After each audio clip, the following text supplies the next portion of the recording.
Alright, so now we've done some work with the partial quotient algorithm, which I call the wedding cake, and also with long division. You know, does McDonald's serve bigger burgers really cheap? Going through all of those steps to divide.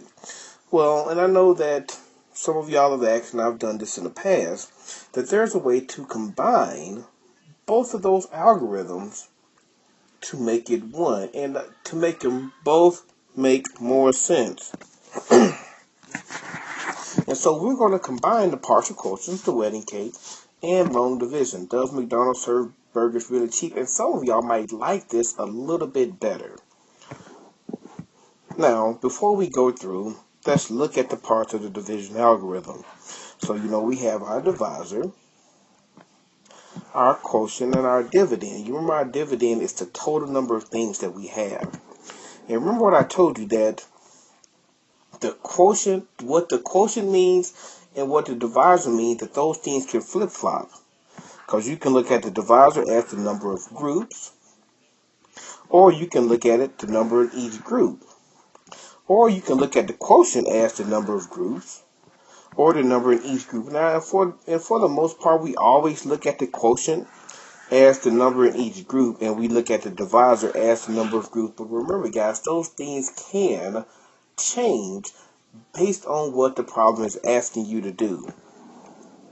And then remember that division is going to look different, but it still means the same thing. A lot of y'all are used to seeing it like this. We're always going to see it like this for the most part, but we can also see it in two fractional forms, which I have right here at the bottom. So remember, when you're looking at these are still different ways to represent division.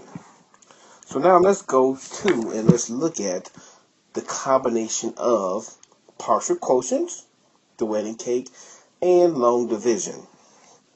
So remember, we always start off by looking at place value by our tens and ones. And so we have to ask ourselves the question, let me go back to my pen, that if we start off with our tens, well, okay, and if I have 4 groups, how many tens can I put in each group? So, I go by 4 times 10 is 40.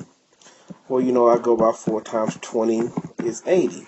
Well, I know that 80 is too much because it's more than 78. So I know that I can put 110 into those 4 groups. So instead of putting 10, I'm just going to put a 1 because that 1 is in the tens place.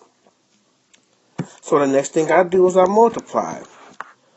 4 times 10, because remember, this 1 is in the tens place, is 40.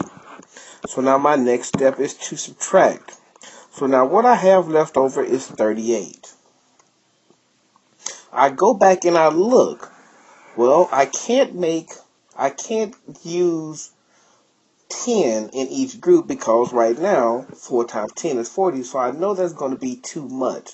So now I need to go to my ones. Let me change my color here. So now, studying my facts, I know that 4 times 9 is 36.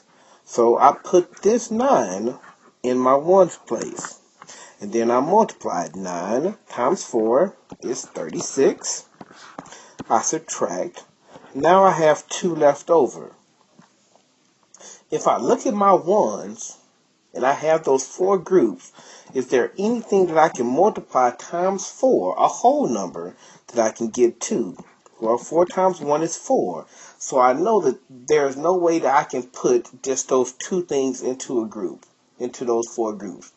Because, it won't be equal, so I know that 2 is my remainder. And so my quotient is going to be 19, remainder 2.